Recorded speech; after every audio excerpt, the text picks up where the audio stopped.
Vendredi 3 janvier 2025, mesdames et messieurs, bonjour et bienvenue aux informations. Gros plan sur une année de performance des forces de défense et de sécurité sur le théâtre des opérations courant 2024. Une performance qui se traduit par l'amélioration progressive de la situation sécuritaire. Plusieurs terroristes longtemps recherchés ont été neutralisés cette année. De nombreuses bases des groupes terroristes ont été détruites et du matériel saisi. Des résultats obtenus grâce à une armée compétente. Abdoulaye Sako, avec le concours de la DIRPA, revient sur quelques faits marquants qui ont marqué l'année 2024 sur le plan défense et sécurité.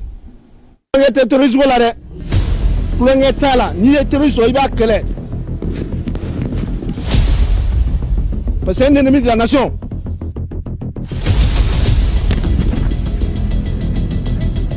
Nous allons marfa tafili konala ukasekuko uka marfa bla anga ke kilini anga jamana bara mais ni munu ko ku tesekuko o koni fura wara tola ambe ala de delolu esa o koni o repos éternel.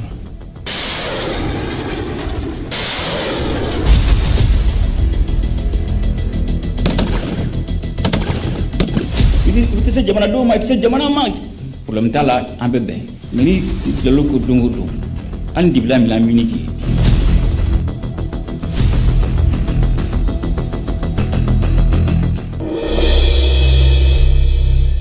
Loin des menaces, les forces armées maliennes avec à leur tête le chef suprême des armées, le général d'armée Assimi Goïta, avaient ouvert la voie à la repentance. Mais ceux qui ont fait la sourde oreille sont passés de vivants à trépas. 2024, une année qui sera jamais marquée d'une pierre noire dans l'esprit des terroristes. Au fil des mois, l'apocalypse s'est abattu sur eux. Les neutraliser individuellement ne suffit plus cette année. Ils sont pris en gros désormais sans qu'ils aient le temps de se rendre compte de ce qui leur arrive. Comme en témoigne cette victoire historique de Tinzaouaten. Une opération spéciale d'envergure dans la région de Kidal le 1er décembre 2024 a permis de neutraliser des cadres de haut rang des groupes armés terroristes. Il s'agit de Shoaib Ag Atayer, Al-Baraka Ag Al-Faki, Moussa Ag Baïdiknan, Bachara Ag Hamed, Fad Ag Al-Mahamoud, Mohamed Ag Asherif Dimafik, Sidi Ag Bay et Jamal Ag Al-Baraka. C'était d'une pierre plusieurs coups. Qui l'aurait cru?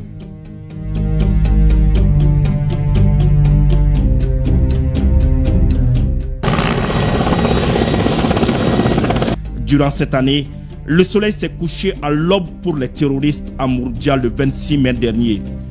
Ils ont subi l'une des plus grosses défaites de leur histoire. La stratégie des forces armées maliennes n'a jamais laissé aucune chance aux forces du mal. Pourtant, ce sont elles qui ont osé déchirer la clémence de l'aurore en pilonnant le camp de Mourdia. C'était le Rubicon à ne pas franchir. Sans perdre de temps et de manière très professionnelle, les FAMA ont fait le calcul. Le bilan a été lourd. Plus d'une centaine de terroristes neutralisés.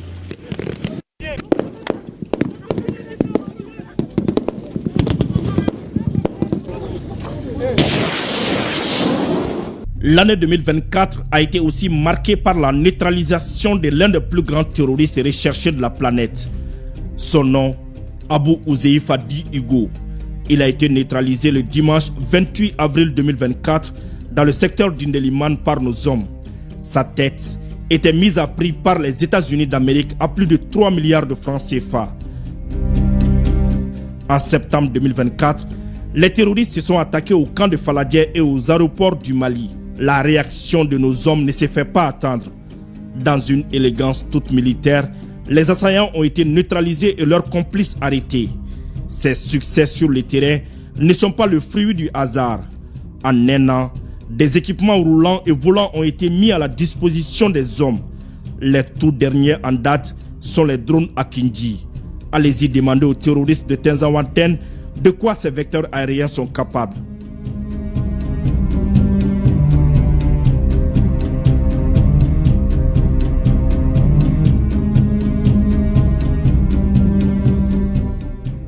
Rare dans l'histoire contemporaine de notre outil de défense, le recrutement et la formation des hommes auront été d'une telle régularité.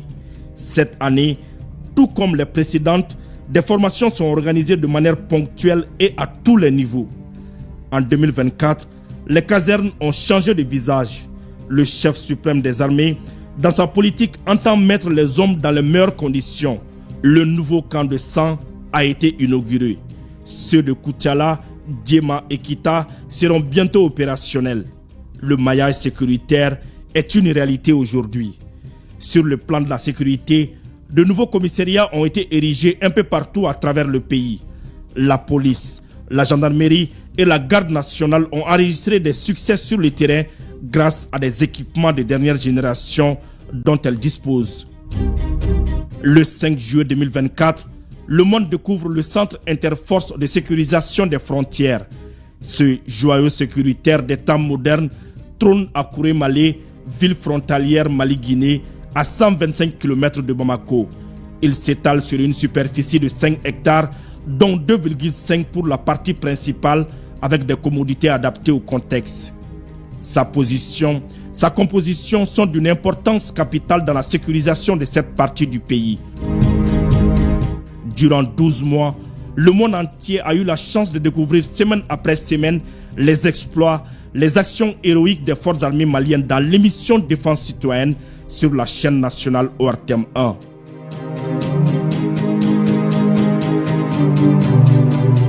Un pas, un autre pas, encore un autre pas et tenir gagner chaque pas. C'est une remontée à jamais vue. Cette expression sied exactement à la métamorphose de notre outil de défense jour après jour. Et 2025 annonce de belles perspectives.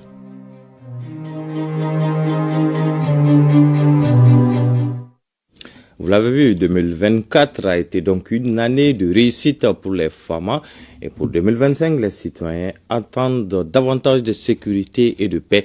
Ils souhaitent également la résolution de la crise énergétique. Beaucoup de Bamakois espèrent que les autorités arriveront à relever les défis auxquels le pays est confronté avec l'appui de la population. Les attentes des citoyens pour le nouvel an avec Seydou Traoré et Yacouba Kone. Les espoirs et les inquiétudes se mêlent en ce début d'année. La sécurité et la paix restent au cœur des préoccupations des habitants, tout comme l'accès à l'autosuffisance alimentaire, les soins de santé, l'emploi et l'éducation. La première de mes attentes, c'est la paix pour notre pays. Qu'Allah crée l'attente entre nos autorités. Nous souhaitons que la nouvelle année nous apporte plus de bonheur avec le maximum de sécurité. Avancer dans ces peuples-là, il faut qu'on donne la main et puis après ça la solidarité, la cohésion sociale et beaucoup de fraternité. Je souhaite plus d'assouplissement pour le prix des vivres. Je souhaite également des efforts dans le domaine de la santé et de l'éducation. Moi, je m'attends que le pays se stabilise, l'établissement de la sécurité et de l'électricité. Moi, je souhaite de l'emploi pour les jeunes. Ils sont nombreux à être au chômage malgré leur diplôme. Que 2025 soit une année d'emploi pour nos enfants. Pour la réussite de nos attentes, il faut que les Maliens s'unissent et font la paix en droite ligne des orientations de nos autorités. Face à ces défis, les citoyens attendent beaucoup des autorités de la transition. Ils espèrent une sortie de crise rapide et durable. L'année 2025 se présente également comme une année de réforme majeure à l'agence malienne de presse et de publicité, réforme qui s'articule notamment autour de la diversification des activités, de la transformation numérique et du renforcement de la gouvernance. Il s'agit là d'une nouvelle stratégie managériale visant à maintenir l'équilibre au sein de la structure dans ses missions d'information et de communication. L'annonce a été faite hier à l'ouverture de la 47e session ordinaire du conseil d'administration de la structure. Un conseil qu'a suivi pour nous Tchemoko Kounati. Structure spécialisée dans l'information et dans la communication, l'AMAP, l'agence malienne de presse et de publicité, arrive à tenir en dépit des péripéties qui traversent le pays. Du quotidien national l'essor aux plateformes digitales, en passant par la régie publicitaire, chaque entité concourt à jouer un rôle stratégique dans la desserte du service d'information et de communication, aussi bien en langue officielle qu'en français. Une dynamique qui sera maintenue et soutenue grâce à une nouvelle stratégie managériale plus moderne et performante en adéquation avec la culture de l'esprit d'entreprise. Le plan d'action élaboré pour la circonstance a été annoncé ce 2 janvier à l'ouverture de la 47e session ordinaire du conseil d'administration. Il s'articule autour de 5 axes prioritaires. Il s'agit de la diversification des activités, la transformation numérique, l'excellence territoriale, le renforcement de la gouvernance, la performance financière. Le plan proposé a fait une bonne place à l'inclusivité de l'ensemble des directions techniques et de leurs agents respectifs.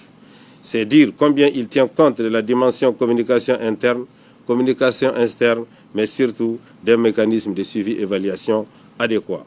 À travers ce plan, il s'agira pour l'AMAP d'améliorer ses outils, ses produits et ses services, de perfectionner ses agents afin que la structure devienne compétitive et solide. Pour y parvenir, certaines innovations majeures pointent à l'horizon. Innovation au premier rang desquelles la relance élargie de l'Agence nationale d'information dans un contexte de guerre informationnelle et communicationnelle. Le positionnement de l'imprimerie comme une imprimerie de type national qui puisse faire face à la demande nationale en termes d'impression des documents officiels et administratifs à gros tirage. La refonte de la maquette du quotidien national L'Essor avec une ergonomie plus attrayante de nouvelles rubriques, l'augmentation des pages en couleur de 4 à 8 et de la pagination de 16 à 24 pages. La relance de la presse communautaire dans un contexte de nouvelles législations sur nos langues officielles.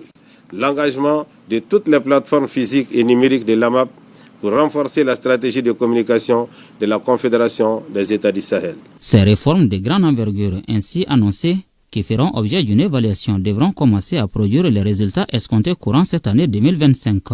Le budget prévisionnel élaboré à cet effet est soumis à l'approbation des administrateurs à la faveur de cette 47e session.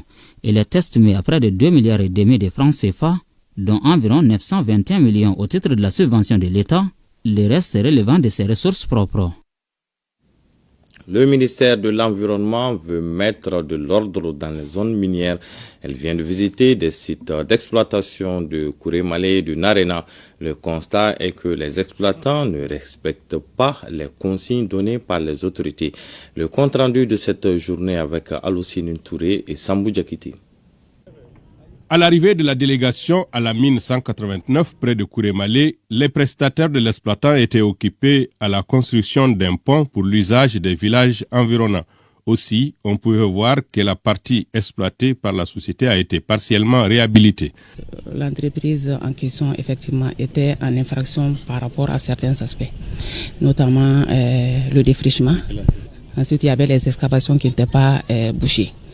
Donc l'entreprise a été transigée, elle a payé la transaction, on a fait un protocole d'accord pour reboucher toutes les excavations qui existent ici et faire ensuite le reboisement compensatoire. Après le paiement de la transaction, l'entreprise est en train de faire le rebouchage des excavations. Et à la fin de ce rebouchage-là, on va commencer le reboisement compensatoire et on va suivre avec l'entreprise du début jusqu'à la fin. La société détient un permis d'exploitation et un permis environnemental. Et en plus du permis environnemental, la société a eu à faire un audit environnemental assorti d'un cutis. Qu'à cela ne tienne, le ministère de l'Environnement doit quand même se rassurer de la mise en œuvre, en tout cas des exigences mentionnées dans le plan de gestion environnementale et sociale. Et c'est pourquoi nous sommes là pour constater réellement l'effectivité de cette mise en œuvre de ces directives, de ces consignes qui ont été mentionnées dans le PGS. Non loin du 189, un autre site fraîchement abandonné par les exploitants, sûrement informés de l'arrivée de la délégation qui ont choisi d'éviter la rencontre. Plus loin, mais toujours dans le même secteur, c'est une société d'origine asiatique qui exploite une superficie de 6 hectares. En raison des récriminations faites par les autorités, la dite société n'a pas voulu passer outre. Elle attend sagement la régularisation de sa situation. Un exemple à suivre donc dans cette jungle que représente le monde de l'exploitation minière. La communauté islamique Ahmadiyya du Mali a tenu les 27, 28 et 29 décembre 2024 sa 16e convention annuelle dénommée Jalsa Salana. Le thème principal de cette édition est le saint prophète Mohammed, paix et salut sur lui, une miséricorde pour l'humanité. Ils sont venus de l'intérieur du Mali et d'ailleurs pour 3 jours de prière collective pour la paix et l'amour entre les frères du monde. Le reportage de Ousmane Kouita. La 16e convention annuelle du Jalsa Salana de la communauté islamique Ahmadiyya du Mali, tenue les 27, 28 et 29 décembre 2024 à son site à Souba, à Al-Kadoul Madi, est une occasion pour les membres de la communauté islamique Ahmadiyya du Mali de parler du prophète de paix et salut sur lui et de renforcer leurs croyances islamiques. Le saint prophète Mohammed, une miséricorde pour l'humanité. On doit faire un changement quand on est croyant, fidèle de Mohammed sallallahu alayhi wa sallam. Il faut qu'on applique tous les commandements. Mais alhamdulillah, à travers la conférence nationale, à travers les conférences régionales, les gens sont en train de comprendre l'islam. L'islam, c'est une religion de la paix. C'est ça, Ahmadiyya, c'est notre slogan. Et on est en train de propager le message de Saint Prophète Mohammed sallallahu alayhi wa sallam, qui est un prophète universel, qui a tout expliqué. Durant 3 jours, les fidèles musulmans de la communauté Ahmadiyya venus de l'intérieur comme de l'extérieur vont prier, implorer Dieu le Tout-Puissant pour la paix et l'union entre tous les frères du monde. Ce rendez-vous religieux est aussi l'occasion de faire beaucoup de lectures du Coran. On va essayer de montrer aux participants à cette conférence comment le prophète de l'islam, sallallahu alayhi wa sallam, et en réalité, il a été envoyé par Dieu en tant que miséricorde à l'humanité entière. Et il faut que le message de l'islam soit très simple, pour que tout le monde peut l'adapter. Les travaux d'ouverture ont été bouclés par des bénédictions pour le Mali et pour le monde entier. C'est ce qui m'a fait en ce journal. Merci de l'avoir suivi et bonne suite de programme sur ORTM 1.